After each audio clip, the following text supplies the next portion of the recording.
Gravitational field क्या होता है? जैसा कि आप सामने देख सकते हैं कि आपके सामने एक हमने बॉडी ले रखी है, स्फेरिकल बॉडी है। और हम ये मान के चल रहे हैं कि इस पूरी बॉडी का जो मास है ना, वो उसके सेंटर पर कॉन्सेंट्रेटेड है। बड़ी बॉडी का मास हमने ले लिया कैपिटल एम, और एक छोटी बॉडी है, ठीक है, और उसका मास जो है हमने ले लिया एम नॉट। अब जैसा कि हम देख सकते हैं कि बड़ी बॉडी जो है, वो बड़ी बॉडी किसी दूसरी छोटी बॉडी पर एक फोर्स लगाती है, अट्रैक्टिव फोर्स, जिसे हम लोग ग्रेविटेशनल फोर्स कहते हैं। कभी भी बड़ी वाली बॉडी चाहेगी कि इस छोटी वाली बॉडी को अपनी तरफ खींचा जाए, और वो खींचती है। लेकिन सवाल ये उठता है कि छोटी वाली बॉडी आखिर कितनी दूरी पर हो कि ये अट्रैक्टिव फोर्स काम करे। इसका मतलब ये तो नहीं कि ये बॉडी कहीं भी अगर होगी तो ये बड़ी वाली बॉडी उसे अपनी तरफ अट्रैक्ट कर लेगी। ऐसा तो बिल्कुल नहीं होता है। तो इसके चारों तरफ हमने एक बाउंड्री क्रिएट कर दी है कि जो बड़ी बॉडी है ना, जो लार्ज बॉडी है, वो इस बाउंड्री के बाहर होने पर किसी बॉडी के ऊपर फोर्स नहीं लगा सकती। जैसे ये बॉडी बाउंड्री के बाहर है, तो अगर ये बॉडी बाउंड्री के बाहर है तो फिर इसके ऊपर कोई फोर्स नहीं काम करेगा। और जैसे ही ये बॉडी जो है वो बाउंड्री के इनसाइड अगर आती है, तो इसके ऊपर फोर्स काम करना शुरू कर देता है। तो यहां पर अगर कोई बॉडी इनसाइड अगर आप देख रहे हैं तो इसके ऊपर फोर्स काम करेगा। सवाल ये उठता है कि फोर्स कितना काम करेगा। ठीक है, अब यहां पर बड़ी बॉडी है, लार्ज बॉडी, तो फोर्स जो है छोटी बॉडी पर लग रहा है। कितना फोर्स लग रहा है, कितने फोर्स से उसे इनसाइड अट्रैक्ट किया जा रहा है? तो मैंने कहा कि एफ अमाउंट ऑफ फोर्स काम कर रहा है जो बॉडी को इनसाइड अट्रैक्ट कर रहा है।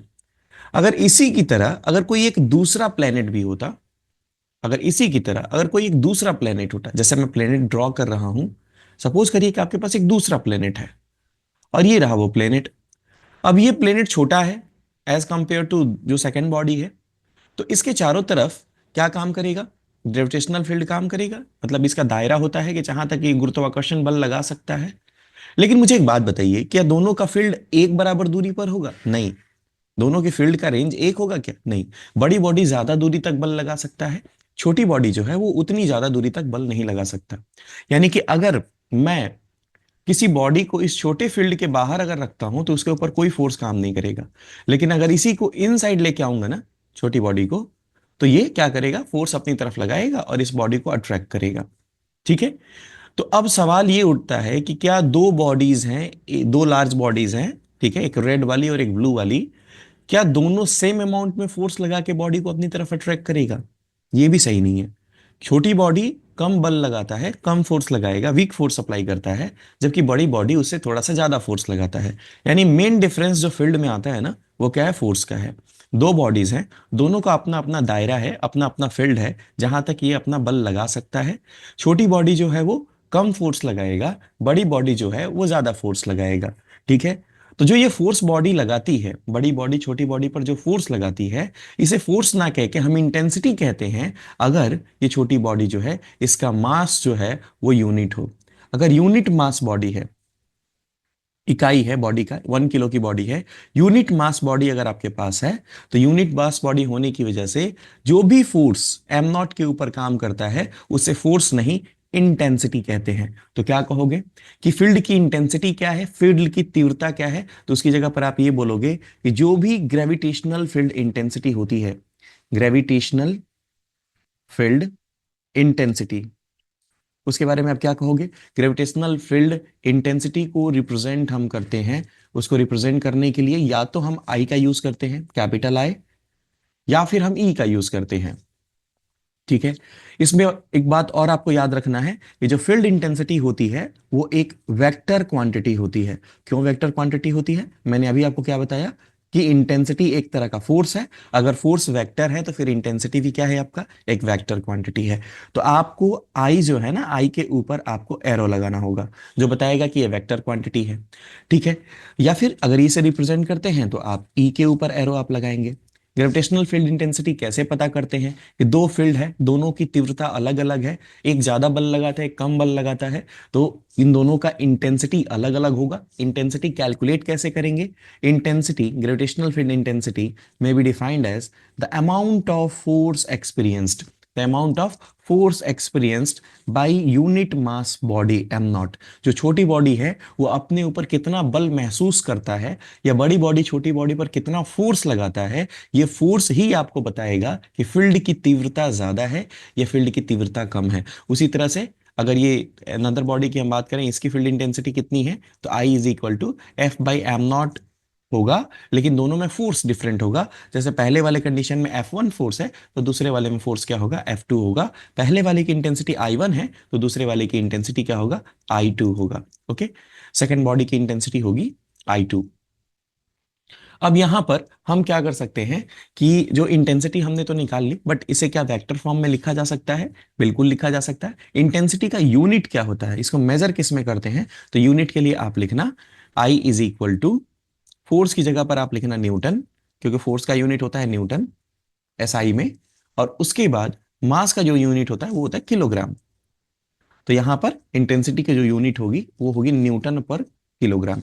ओके, तो इंटेंसिटी की जो यूनिट होती है वो होती है न्यूटन पर केजी। ओके, इंटेंसिटी एक वेक्टर क्वांटिटी है, तो हम इसे क्या वेक्टर फॉर्म में लिख सकते हैं, बिल्कुल लिख सकते हैं। देखो I is equal to F upon M naught, formula है। दो बॉडीज के बीच में फोर्स कितना काम करेगा, जैसे यहां पर एक बॉडी है एम और दूसरी बॉडी है एम नॉट, जैसा कि हम यहां पर देख सकते हैं। तो इन दोनों के बीच में फोर्स का फॉर्मूला क्या होता है, ग्रेविटेशनल फोर्स का फॉर्मूला होता है G capital M am not, और इन दोनों के बीच की डिस्टेंस का स्क्वायर।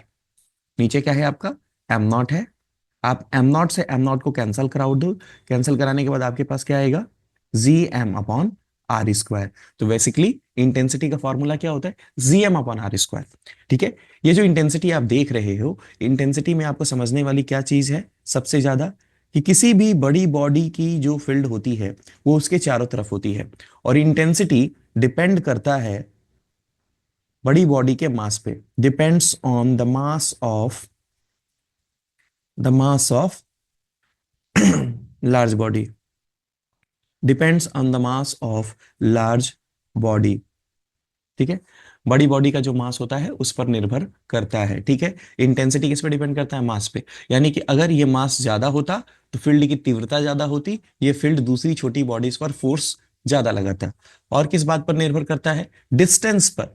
इंटेंसिटी डिपेंड करता है किस पे, डिस्टेंस पर। तो यहां पर लिख सकते हो इंटेंसिटी डिपेंड्स ऑन डिस्टेंस, दूरी पर निर्भर करता है इंटेंसिटी।